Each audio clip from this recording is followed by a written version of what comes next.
Remember, Lisa, believe in yourself and the power of infinite ammo, no matter what happens. Now here, take this oversized shotgun.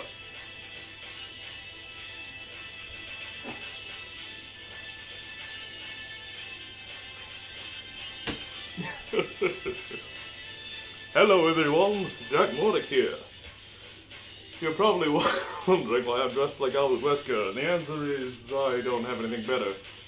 And besides, this is an old outfit I once received from a friend. Anyway, figured I might as well give it a whirl for this video.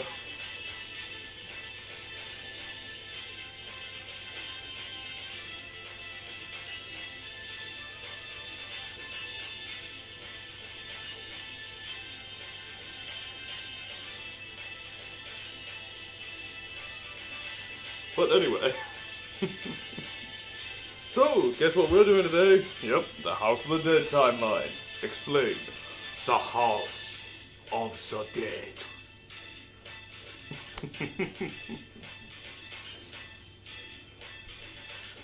So, this series was a very influential one. One of Sega's many genre-defining, series. In this particular series case, it was the one that, together with Capcom's Resident Evil, revived the zombie subgenre of horror in general. You see, before 1996, or was it 8? I can't remember the release date. I'm pretty sure it was 98, I think. Or was it 96? Well, either way, both these games came out, both this and Resident Evil came out the same year. And back then, the zombie subgenre of horror had pretty much grown completely, well, dead. Nobody was making any new zombie shit. Pretty much, I mean, George A. Romero and his, Night of the Living Dead and all that, had already happened, of course, many years prior. But by this point in time, nobody was really doing zombie flicks anymore. Which is where these two series came in. This was a breath of fresh air for everyone. Now, in this particular game's case, I can go into what Resident Evil brought to the genre a whole other time. But this series brought a more cheesy flair. By which I mean, like, there was a lot of just weird line readings. It's like, yeah. But anyway, but that was intentional, actually. There is a lot of different types of cheesiness just layered throughout so many different entries in this series, and it always exists in some form or another. Minus the House of the Dead remake. But that being said,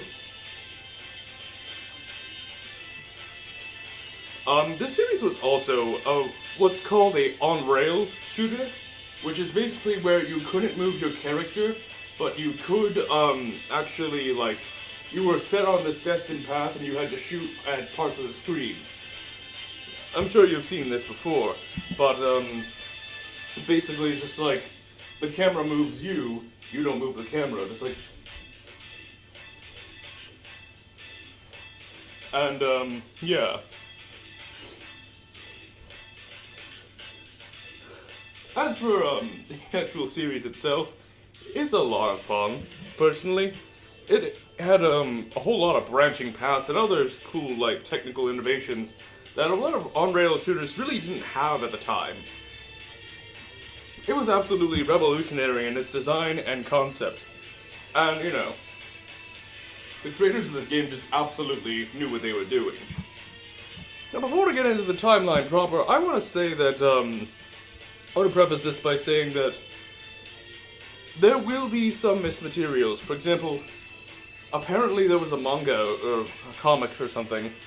I never got to read that, so I don't know where that thing's placing is. I'm pretty sure it's before the original House of the Dead, but I've never read it, so don't expect me to know certain small little things like that. But I do know most of it. Now then, let's get into the timeline. Beginning with the House of the Dead, Overkill.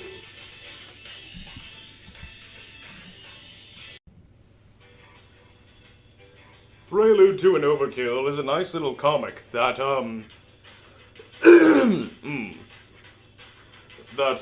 really it's a little one-shot comic written basically for House of the Dead Overkill explicitly. Um, and basically what this comic does was it introduced us to, finer aspects that weren't actually stated in the game proper. This would introduce characters such as this would introduce the characters of Varla Guns and Isaac Washington. In this comic, we see that Isaac Washington's father has been killed by fuck, I forgot his name. But basically, yeah. And Varla Guns has her own axe to grind. And, yeah, just general setup stuff like that. It's not a very particularly noteworthy comic, but, it is a fun time. I really liked how it, kind of brought back the old 70s-ish. Like, it really brought back a sort of Sin City vibe to this particular comic. The illustrations in particular, well, hard to make out, are all in black and white, and it just looks really fun. Its cover art especially is actually made to look like one of those, really fucking sleazy, comics from like the 70s and 80s. So, the ones with like, that sort of thing, on the cover. Back before porn existed. Those kind of comics. But,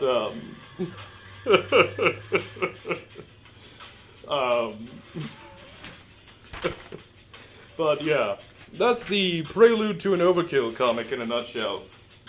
Not really particularly noteworthy in story, but the visuals alone are pretty fun.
Guess what?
So, guess what?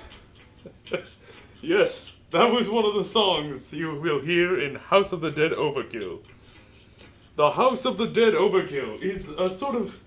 It's one of a few prequels, in fact, to the original game. Basically, in this game, you play as a rookie Agent Agent G from AMS. I have no idea what the fuck AMS stands for, and I probably never will. But basically, that's the name of the organization we see characters from throughout the series. A lot of them are AMS agents anyway. Some of them are civilians, like Isaac Washington here. Detective Isaac Washington. But anyway, this game in particular is really 70s-esque. By which I mean, you've probably heard it in the music alone. It's got like a very 70s cheesy slasher flick vibe, and that is intentional. Because, like I said, the cheesiness in the series manifests in many different ways and forms throughout the series. The cheesiness is kind of its, defining trait, if you will. In this game, they wanted to give it a more authentic feel, so, basically, what they did was, I believe his name was Takashi Oda, basically kind of, took a backseat to this one, not really having direct, the series creator didn't took a backseat and let someone else do the writing for this game. And what resulted was, I don't like it.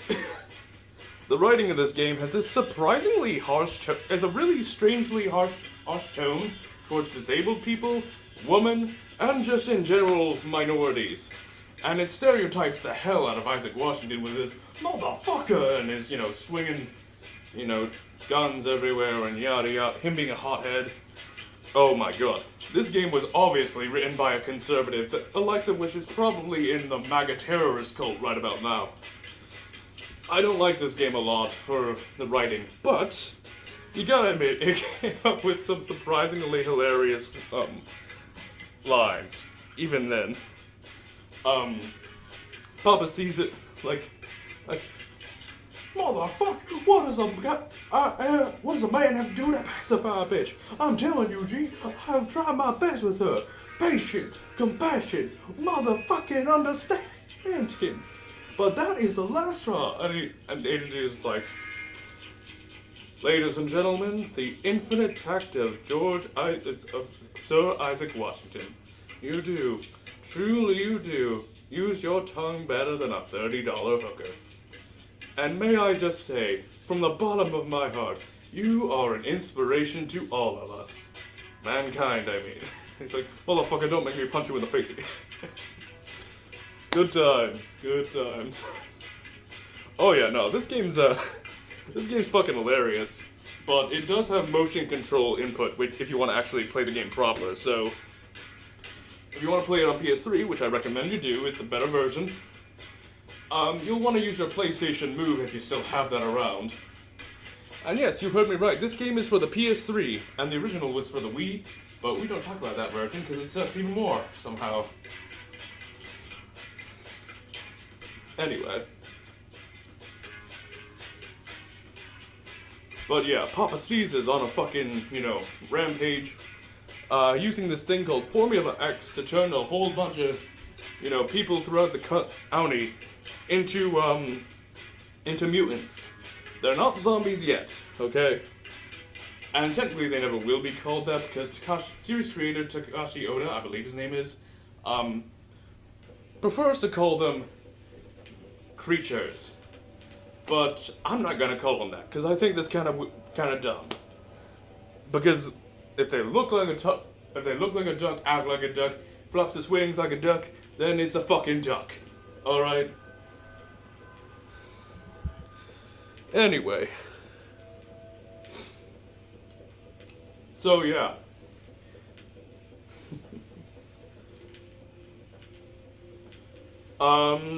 Beyond that, there's not really a whole lot to say about this game, other than there is this guy called Warden Clarence Starling, and Yeah, even more, kind of gross vibes from this guy. A literal motherfucker, as Isaac Washington said earlier. Or as Agent G said earlier. Yeah. Disgusting. But anyway.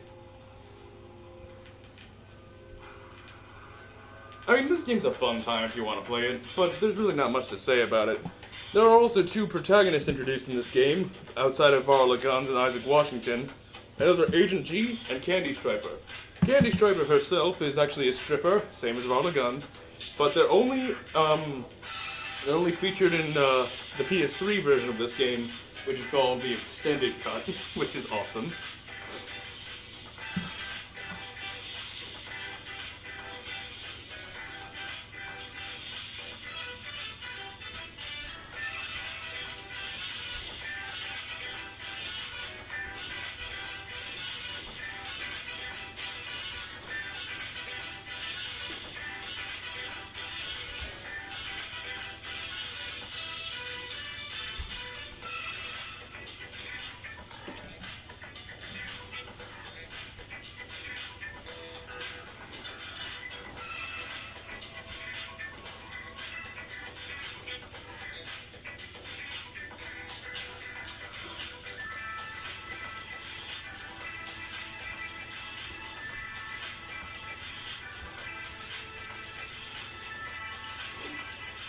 But anyway,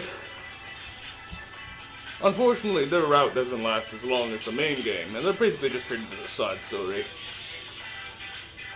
That being said, this game's definitely a fun time if you want to try it out. It's on PS3, you can play the shittier version on the Wii, but I recommend you play the PS3 version. And again, you're going to need one of those PlayStation Move controllers to actually play it in the first place, so yeah. Moving on. Yo, Jock from the future here. Wanted to correct myself and say that his name was Warden Clemens, darling. Clemens, not Clarence. I think I got the name wrong. It could actually be Clemens. But yeah, just wanted to correct myself real quick there. Also, another correction I need to make. I accidentally called them slasher flick. Yeah. I accidentally called them slasher flicks, but slasher flicks didn't exist in the 70s yet, so my bad. I meant to say horror flicks, cheesy horror flicks. Just need to clarify on that.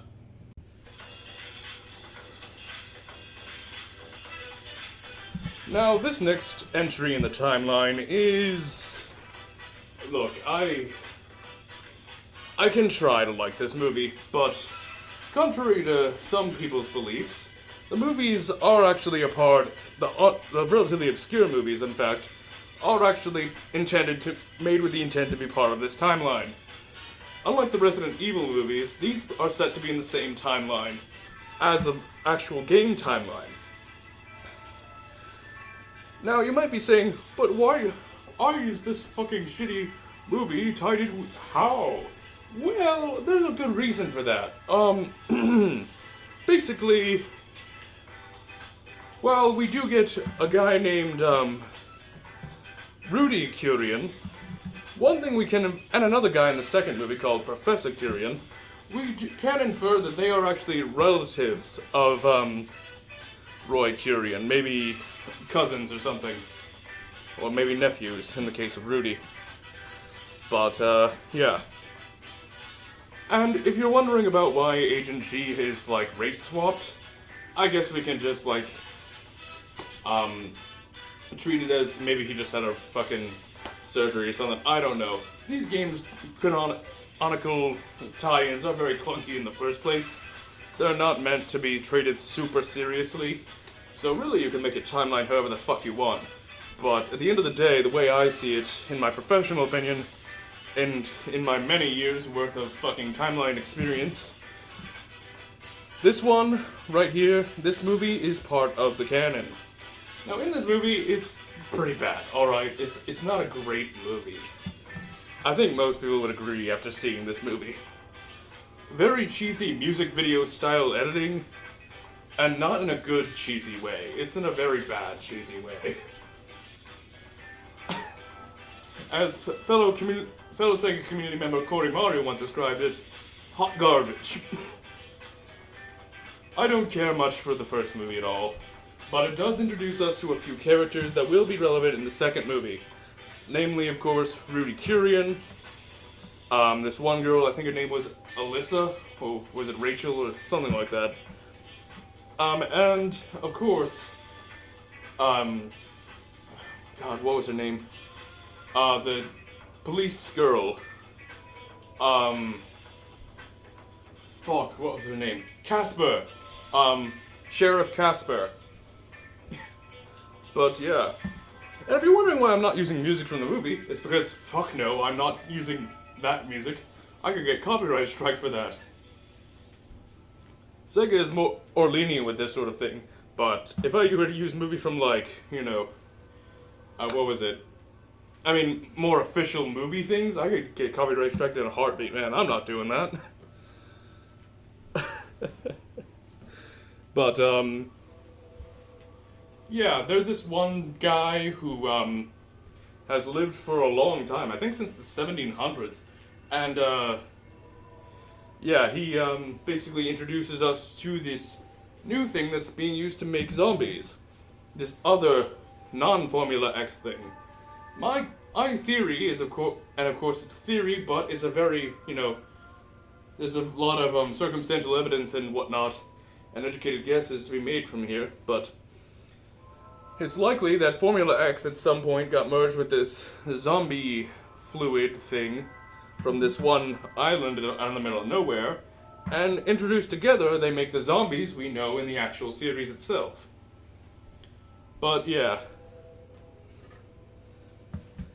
This movie came out in 2003, and you can probably guess, it's not a great movie, but it does have, you know, it's fun little quirks here and there for a 2000s movie, early 2000s movie. By which I mean it has 2000s style humor, which was often not great, not very progressive. In fact, it was the opposite of progressive, even more so than conservatism, but anyway. It's a decent movie. I'll give it that. By horror movie standards, it's a pretty, you know, good movie. But it's not much better than that, because a lot, if you've seen my non-Sega interest video, you'll know that I'm a pretty big horror nerd. So this particular movie is pretty good compared to a lot of horror movies out there, like Friday the 13th, Nightmare on Elm Street, yada yada yada. And there are a few good moments. So yeah. But, moving on. Yo, Jack from the future again. Wanted to correct myself and say that I got her rank wrong. She was not Sheriff Casper, she was Sergeant Casper. And, yeah. And in the second movie, she'll be Lieutenant Casper. Alright. There. Corrected myself.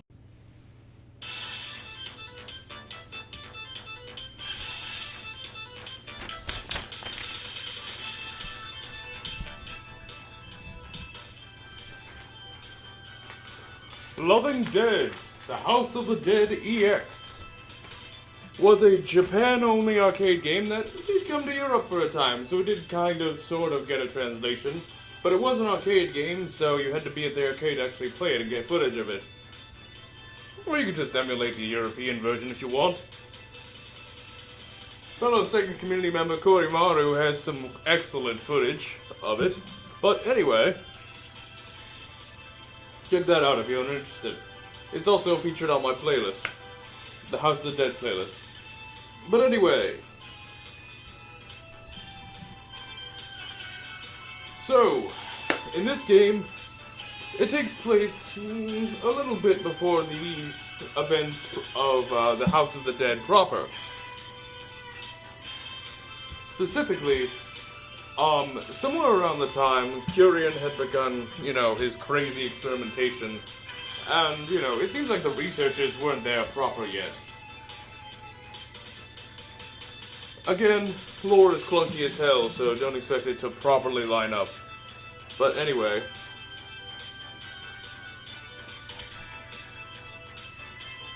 You play as, well, Zobiko and Zobio.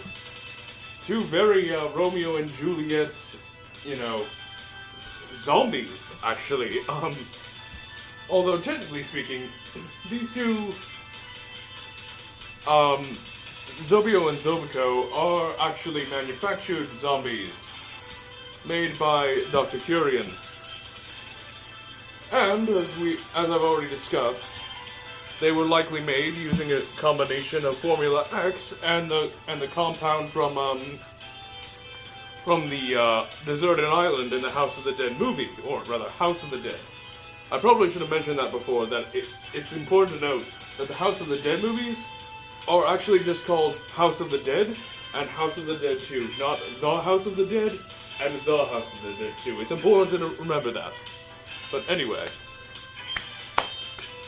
But yeah, these two zombies fall in love, pretty much. And want to run away together. You know, they want to elope, all that good shit.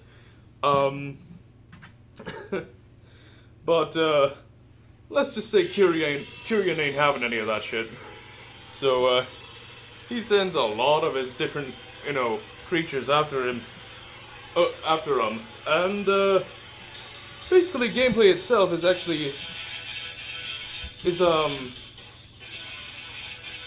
more minigame style. It's a bunch of different minigames, actually. And a bunch of different styles. It's kind of like, it's kind of like Rayman Raving Rabbids 2, for example. Like, it's like party games like that. That's essentially what this is. Gameplay-wise. You play as through several different levels, and you can play as Zobiko or Zobio, or you can play as them both. I would prefer that. But anyway. After all, these House of the Dead games are just not the same when they're being played by a single player. After all, there are certain cutscenes you can only see in exchanges between the two that only happen when both players are present. That's why these games are really two-player co-op. And that's the best way you should play these games. But, that being said, not really much else to say about this game. It's a really fun time. It's got a really, really charming aesthetic to it, and I really hope that one day Sega can maybe, you know, port this to consoles, or maybe just, you know,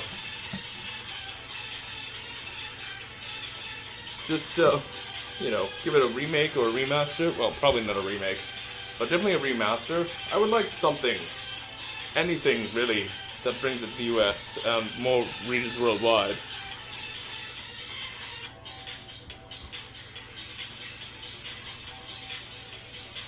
But yeah, that's Loving Dead's House of the Dead EX. It's a nice little Valentine's Day gimmick thing, so you should play it sometime if you're interested.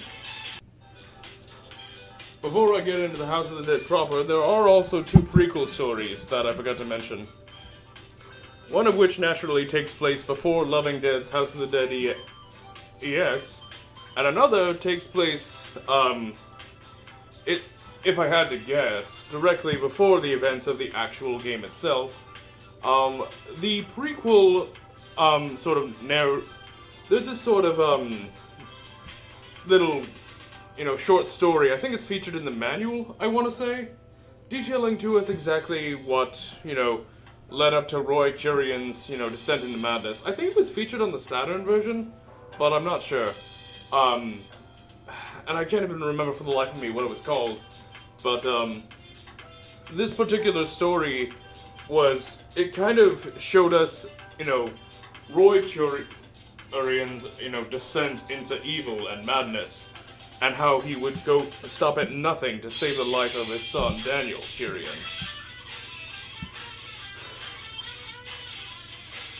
But also, there's another story. If I'm not mistaken, it's some sort of manga. I don't know anything about this one, and I've only seen screenshots of it here and there. But, you know, from what I can tell, it seems to be a manga that takes place directly before the events of the actual, you know, game itself, The House of the Dead. And it details to us, what happened before. From what I can, gather. From what I can gather, it details the ends up with the researchers and everything before everything went to shit. Like we see in the House of the Dead. And just in general, we see I guess a few things before the outbreak, if you will. But yeah, that's the prequel materials out of the way.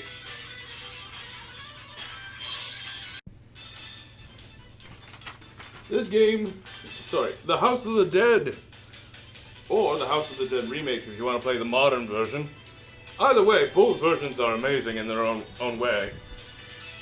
The remake, I've seen a lot of people complain about the music of the remake, and to be honest, I don't mind it that much. I actually really love the remake music. It's not it's much more modernized, and that's what I love about it, but I just don't get why everyone shits on the music. But then again, I can also understand the appeal of the Saturn version and other classic versions of the soundtrack.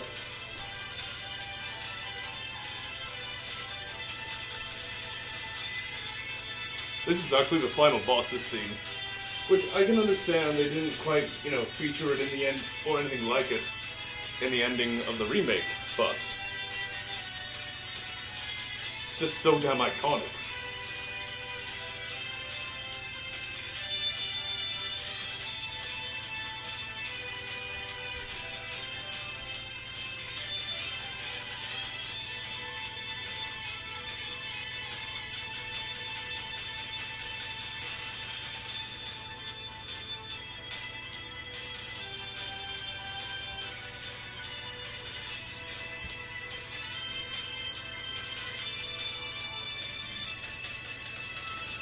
But, yep.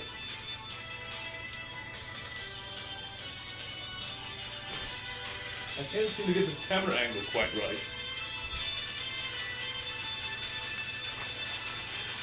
Anyway. That being said, an outbreak has happened at the Curian Mansion, which will, throughout the rest of the series, be known as the House of the Dead.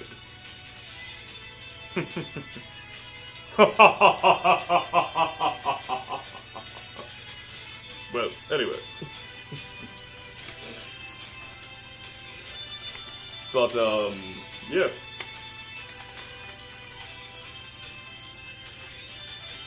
This game also features, the introduction of Thomas Rogan, who is an AMS agent, I believe. But, also, Agent G in his third mission, canonically speaking. And, yeah. Turns out, Thomas Rogan's, I believe it was fiancée, Sophie, has been, was a researcher here, and, on the day of the outbreak, she calls them up at their office, I guess? I don't know. Thomas Rogan strikes me as more of a private eye type character than an actual AMS agent, but I don't know. Anyway, I'm sure fellow community member Corey Mario could shed some more light on this, but, yeah. Also, Thomas Rogan, and Agent G just stormed through 5 different levels of iconic, genre-defining goodness. And, eventually they find Roy Curian in his lab, experimenting with this beast from what looks like hell, I guess. Called the Magician. Now, remember that the Magician is a recurring enemy from this point on, a recurring boss. Super powerful, also. And apparently does not like listening to instructions, so he straight up murders Roy Curian. So I guess that evil plan didn't go so well. Kinda reminds me of what happened with Wesker in the original Resident Evil, huh?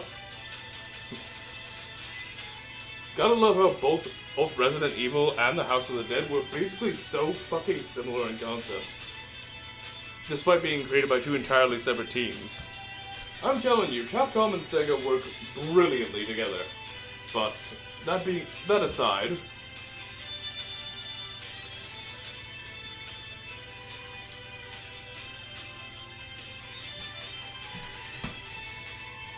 let's just see here.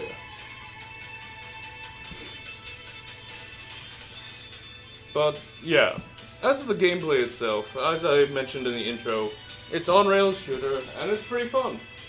Definitely check it out if you have time. It's available on all modern consoles, or at least the remake is. If you want to play the original, you'll need to go back and play, older versions. But anyway, on older consoles. But anyway.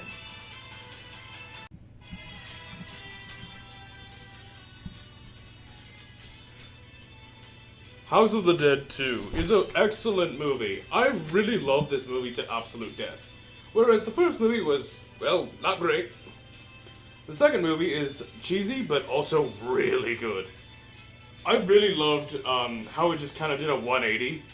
And just like the second movie is the best one. Holy shit. The second movie introduces the characters Stephen Ellis and Nightingale, aka Alexandra Morgan. As, basically the two primary protagonists of this movie. But there are also a bunch of others. In this movie, we see that another likely relative of Roy Curien, Professor Curien, remember, he's a doctor, so completely different. Professors and doctors are different, but you can do a whole Google search on what the difference between a professor and a doctor is. But this is a Professor Curien, and also apparently the father of Rudy Curien from the first movie. Turns out,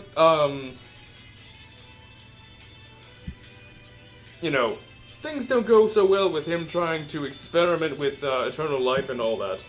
And this movie, yes, it does take place in between the House of the Dead. I almost said Resident Evil. Wow. It does take place between the first game and the second game, canonically speaking. The Goldman is directly mentioned, actually. In fact, they straight up, also show us how the city from the beginning of, the actual city from the beginning of the second game. So this movie is very much, it ties in with the actual timeline itself. And this is actually a movie telling the events almost directly beforehand. Also, side note, I really love the locker room scene, where, you got a bunch of army dudes, and dudes, male and female, able to strip down to nothing, and just, everyone in this locker room is super progressive. Everyone's just able to just treat each other as homies and bros and dudettes and dudes sort of thing. Just being totally chill with, seeing bare asses and bare tits. Everyone's perfectly fine with that. All except for this one asshole, one absolute douchebag named Bart, who everybody on the squad hates. One of his squad mates even directly asks him, just so, Bart, you always an asshole? Or do you get Sundays off for good behavior? I mean, really, nobody should ever like this dude. If you like Bart, there is something sincerely wrong with you. Alright? He's also kind of a necrophile, also, it shows off us later. Or more accurately, he doesn't care the shape of a body a woman is in, so long as she's hot. Very demeaning piece of shit. And,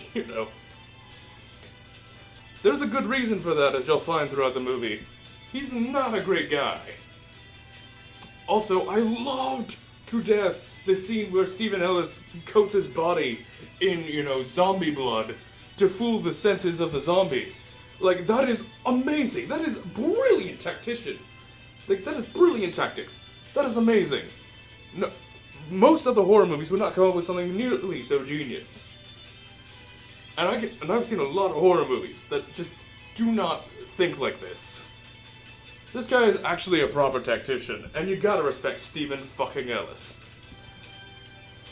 But that being said, there's also, we also see by the end of this movie, that, you know, attempts to cure the zombie outbreak don't quite go well. They need to find a patient zero, thing, to cure the outbreak, which is still happening, even after the events of, you know, the House of the Dead. Turns out some zombies got loose from that first game, and are still roaming the earth. And it's gone on to infect various places. Nah, just kidding. See, Professor Curian, one of his experiments, well, his first experiment with undeath went haywire. He was trying to bring back the dead, basically, using that, only that serum from the last movie. It didn't work out quite so well. Yeah, he died. Like a bitch.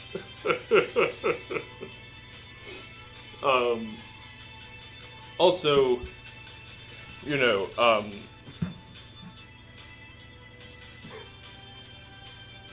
yeah. It's just a great movie. You should really watch this movie, because it really just explains a lot going forward, such as why each of the movies from this point, or sorry, each of the games from this point on, get progressively more apocalyptic looking, until eventually by the House of the Dead 3 it's just not even a post-apocalyptic wasteland. So, yeah. It definitely explains a lot to us about the environments and backgrounds of the games going forward. So, watch this movie, it's very critical to the lore, and I just gotta show love to this. I love it so much.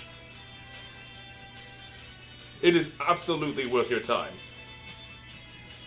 Contrary to popular belief, it's actually a really good movie.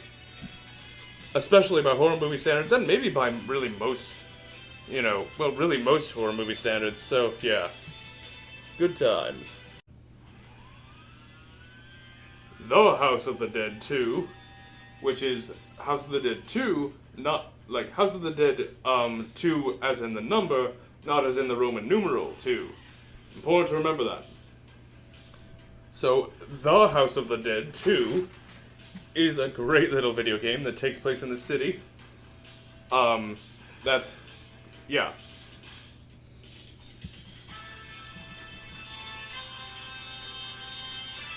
And, you know, well, again, while the movie was a nice little prequel to this, and was honestly John Carpenter worthy, if you ask me. This game, in general, is really fun, and it brings back some of that great cheesiness.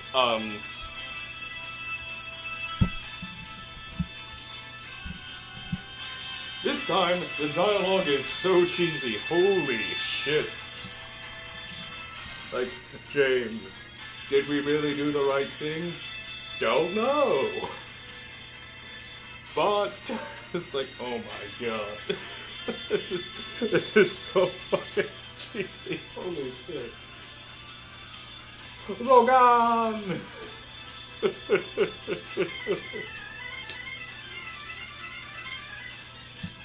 But yeah, turns out that city from, this game came out in 1988, and, that city from the ending of House of the Dead 2, is actually, you know, the same one that we are fighting through in this game. As, James Taylor and Gary Stewart, who you may want to remember James Taylor going forward. James Taylor himself is actually just a really fun, character, but more on him later.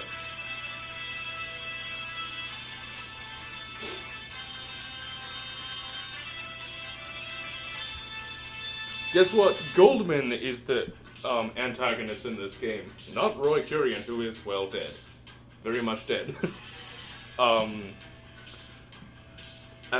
Basically, I guess he was a colleague of, it's revealed later on in the series that he was a colleague of Roy Curian. And, yeah, he's not a great, I mean, he's a bit of an idealist, but he pursues his ideals in a very wrong direction. Thinking that humans need a ruler to rule over them and yada yada yada, which is obviously not true. We don't need a fucking tyrant dictating our lives, thank you very much. I'm very happy taking a shit when I like to.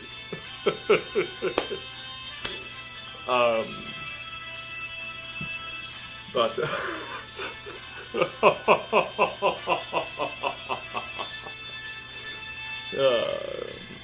but yeah, this game is just a really good time. And you should definitely watch it. Play it if you have the time. Holy shit, I'm getting tongue-tied. You should definitely play it. It's a very fun time. You also might know it as that one game from the Typing of the Dead. Keyboard warriors!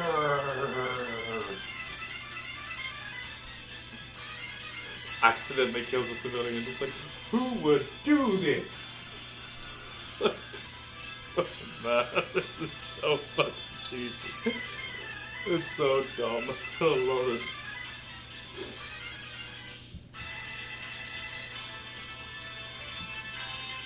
But yeah, that's the House of the Dead 2.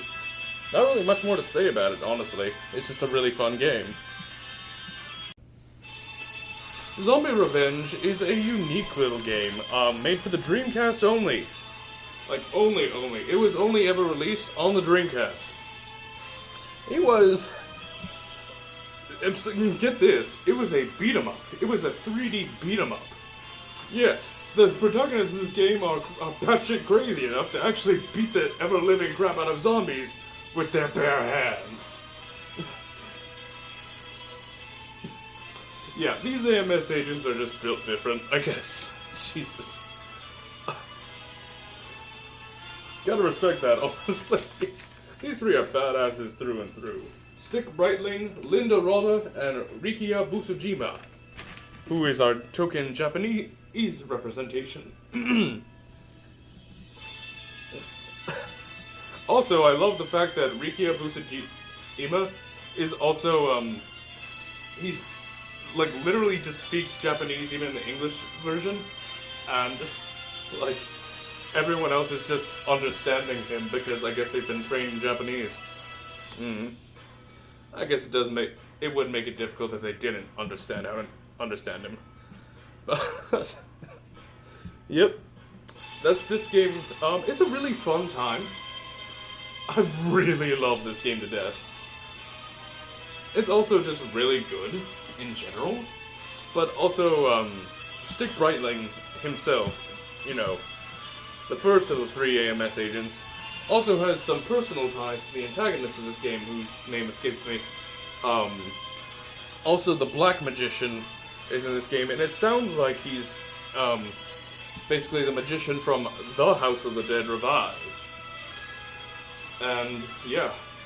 Also, I love how this game doesn't directly, like, it mainly makes its connection to the House of the Dead known, mainly through cameos and, you know, little, you know, hints here and there. You could easily be fooled into thinking this game is something completely separate from this timeline, and you'd be fine, and I'd be fine with you thinking that, but you'd be wrong. But you'd be justified in thinking that. It's just a really fun game. You should definitely play it. It's got a really cool story, and I just love how the fucking beat-em-up stuff works. I mean, that's awesome, actually. That is genuinely awesome. So, yeah. Not really much more to say. It's just a fun time. Go play it.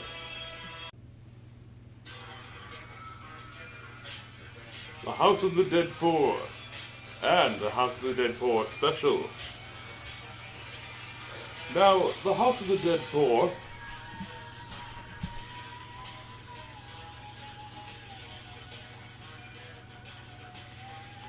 was a really good, you know, little game. Now, you're probably wondering, wait, shouldn't the House of the Dead 3 be first? And the answer is, no. Nope, fucking no. It does the same thing Capcom did with Street Fighter, Breath of Fire, and a lot of other games, really. Capcom just can't seem to do that. You know, have the third game take place after the second game. And Sega did something similar with this game. House of the Dead 3 is set at the dead end of the timeline. All Capcom-esque. But anyway. House of the Dead 4, on the other hand, features the return of James Taylor from House of the Dead 2, and a new protagonist, this time a woman named Kate Green. Yeah, we had a female, protagonist before this, canonically speaking, such as Varla Guns, Candy Striper, who were both strippers, so they don't really count. Zobiko from, Loving Death Other Than EX, but that really wasn't, really brought overseas much. And, even Nightingale from aka Alexander Morgan, who was also, not, like, that was an amazing movie, but it seems to me that a lot of people shit on it for no real reason, mainly, I guess, because the first movie sucked. It's always a shame when the second movie does way better than the first one, and nobody gives it a shot because the first one was already fucking awful. Don't you just hate it when horror franchises do that? Well, it's a fact that learning from your mistakes is part of life, but jeez. It's annoying when people just refuse to give a great movie a chance because they saw the first one and hated it. Anyway. Back to House of the Dead 4. Yep, James Taylor is back. This time a bit older.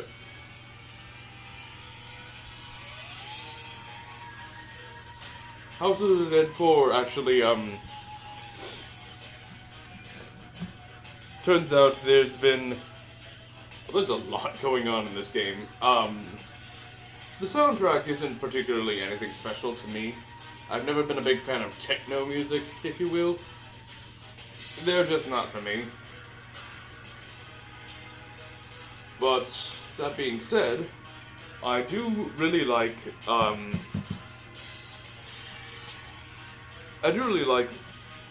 the actual look of the game. But beyond that, there's not really a whole lot to say. I will say that, spoiler alert, James Taylor will die in this game. As Goldman says, you cannot escape your fate, James. Or something to that effect.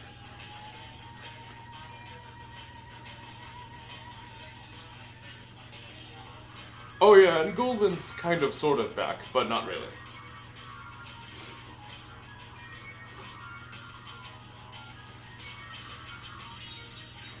But this game is more about the debut of Kate Green than it is about James Taylor. Because she's like the first time we've had a proper, successful female protagonist in this series outside of, Linda Rada, or Alexander Morgan, or Zobiko, or Varla Guns and Candy Striper. But okay, there's a lot of great female characters in this series. But anyway. Kate Green is particularly fun. I really like just, seeing how she interacts with everyone. She's a professional through and through, man. But anyway. But here she is being a newbie in this game, so this is like her debut. But after the events of House of the Dead 4 come House of the Dead 4 Special, which is a PS3 exclusive DLC. And it takes place immediately after the events of House of the Dead 4. And Agent G is back again. And, yeah, Agent G is, gotta go with Kate Green to stop the magician from resurrecting again. Yeah, that's like what? 4 times in a row now that the magician has been back again. This motherfucker will not stay dead. He came back in House of the Dead 2, he came back again in Zombie Revenge, and now he's back again in House of the Dead 4 Special.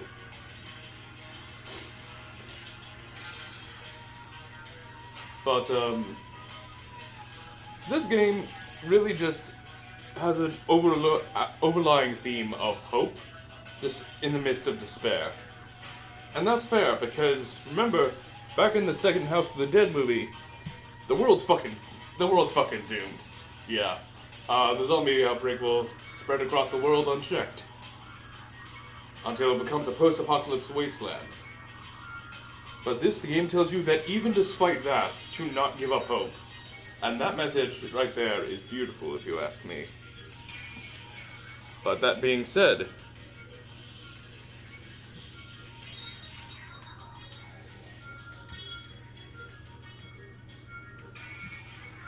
moving on to the next game in the timeline. House of the Dead, Scarlet Dawn. Now this game introduces, brings back Kate Green. This time she's in a sort of elegant little party dress. And I really dig her look. All of the models in this game are super high-end, but that's because it was an arcade exclusive. Well, not quite, but it was released on arcade machines. And my god, these graphics look incredible. But that aside, in House of the Dead, Scarlet Dawn, not the House of the Dead, Scarlet Dawn, but House of the Dead, Scarlet Dawn, so in this game, it brings back Kate Green a second time, and Ryan Taylor, who is, I guess, the younger brother of James Taylor. And these two are on a mission together to stop, God, I forgot his name. But there's another big bad in this game. Turns out, this guy, Goldman, and Roy Kirian were all at some point or another connected somehow. More accurately, they were colleagues, it sounds like. But, yeah.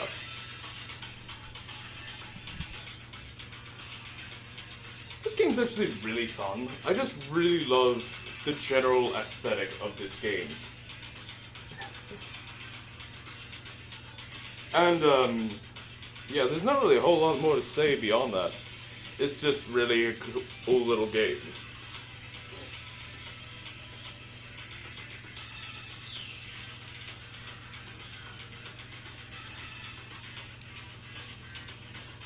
I do like the ending. I mean, again, as always, the dialogue is super cheesy in this series. In this game, it's more of just like cheesy dialogue, I guess. Like cheesy script writing, I guess. Rather than just cheesy, dialogue. Cheesy, acting itself. As I mentioned before, cheesy dialogue exists in this game, in this series in general. With House of the Dead 4's, cheesy hope stuff. This game's cheesy, like, kind of, what's the term? I mean, there's this one thing at the end, it's like, what would James say? Just like, and they awkwardly, interrupt each other. It's like, don't sacrifice anymore, it's too late for regrets. Something like that, just like, yeah, they just straight up interrupt each other in the middle of that little one-liner. It's a great little game, and it's really fun, and I definitely recommend watching it.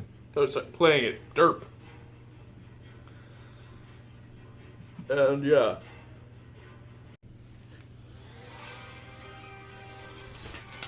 The House of the Dead 3. The House of the Dead 3.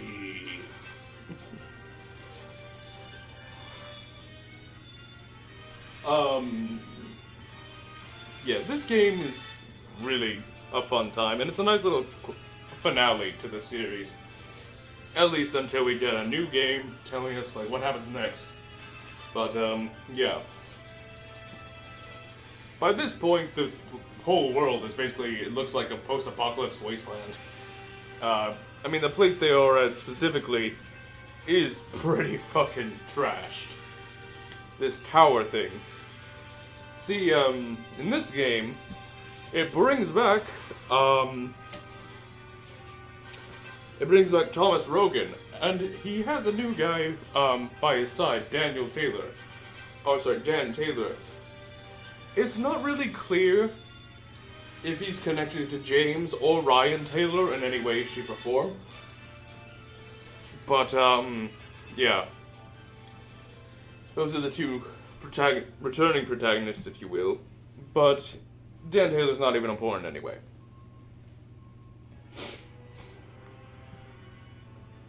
There's this new thing called the Wheel of Fate, and also, yeah, that's the new antagonist of this game, if you will. But more on that in a bit. It also introduces Thomas Rogan's daughter, Lisa Rogan, and, get this, Roy Curion's son, Daniel Curion. I guess he's fine now? I guess somehow, some way that disease was cured. I guess it's implied that, like, Roy Curion's research was a success, I guess. And, look, I don't understand it myself. But yeah, he's alive, I guess. Kind of stupid to me, but kind of kills the entire point of Roy Curion's original, plan in the first place. But whatever, man. Also,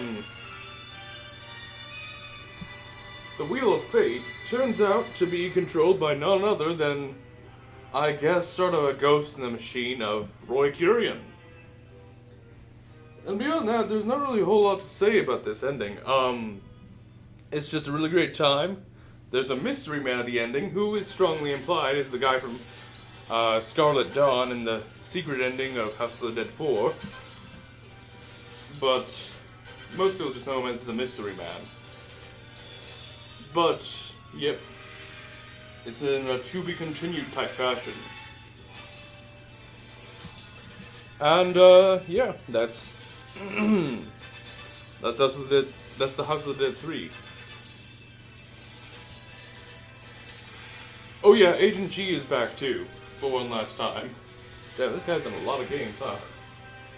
But, anyway. Like, this guy is literally in more games than Thomas Rogan is. He's kind of a series staple, if you will.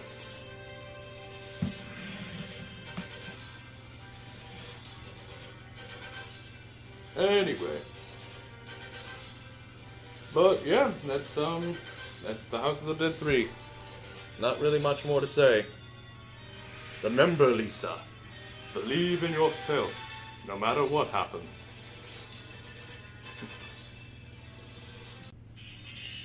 So, that's the House of the Dead timeline explained. As you can see, it's just a particularly lovely series, and I absolutely love it to death. Timeline-wise, there's not a whole lot for me to say, like story-wise anyway, but it is just a really great series, and you should absolutely play it if you have the time. You can find the remake on modern consoles such as PS5, PS4, and whatnot. You can find, Scarlet Dawn and House of the Dead 4, I believe. Well, absolutely House of the Dead 4, but I'm not sure about Scarlet Dawn. But you can probably play those on PS3. Zombie Revenge can only be played on Dreamcast. The House of the Dead 2, well, there's a remake in the works, I guess. It'll come out eventually. But until then, you can play it on Dreamcast, and PC. Well, old PCs. And of course, arcade machines. You can buy House of the Dead 2, the movie, on really Amazon Prime, or even YouTube. You can buy or even rent the movie, and trust me, it's worth the watch, particularly the second movie. I can't say I recommend the first movie so much, but yeah, you can buy or rent both of those on YouTube, Amazon Prime, and a bunch of other fucking streaming services. It's actually a really good time in the case of the second movie. The House of the Dead remake, like I said, is on, is on modern consoles. Loving Dead's The House of the Dead EX, emulate it. That's it. That's all you're gonna get. I'm sorry. Let's see. And The House of the Dead Overkill can be played on PS3. And if you want to make your life a torture of hell, Wii. But I'd recommend the PS3 version because the PS3 version is just better in every single respect. Anyway. So yeah. Oh yeah, and Prelude to an Overkill, I'm pretty sure was like a pre-order bonus or something like that. Anyway. But, yeah. Oh yeah, I forgot to mention the original House of the Dead can be played on Sega Saturn, Dreamcast, and old PCs. So yeah, it's just a really fun series. Definitely worth your time. And as you can see, there's just a whole lot of, fun stuff in this series. I definitely recommend it if you're looking for a nice little rail shooter to get into and blow up some fucking zombies without having to survive through, well, entire rooms and the slowest fucking doors imaginable. You know who you are, Resident Evil. But, if you're looking to just go into action and just straight up blow up some zombies rather than, get into this whole survival horror stuff, then this is the game series for you. But, like I said, this series' accomplishments are really amazing. I mean, literally reviving the zombie subgenre alone is already incredible. Of course, we couldn't have done that without Capcom's Resident Evil. And I'll get into that at a later point, because you know what I'm gonna do here? Let me clarify something for you, Chris. The Resident Evil timeline is fucking bonkers. It's just fucking insane, Chris. I really shouldn't get into this. It's so intense that there are so many timelines, Chris. Please help me, Chris. I'm turning grey because this timeline is so insane, Chris. Okay, that's enough of that. But, in all seriousness, the Resident Evil series isn't... I mean, it's complicated. It took me a bit. But, it's a fun time. I'll get into it one day, but just not today. Maybe a year or two from now. But anyway, for now, that's the House of the Dead timeline conquered.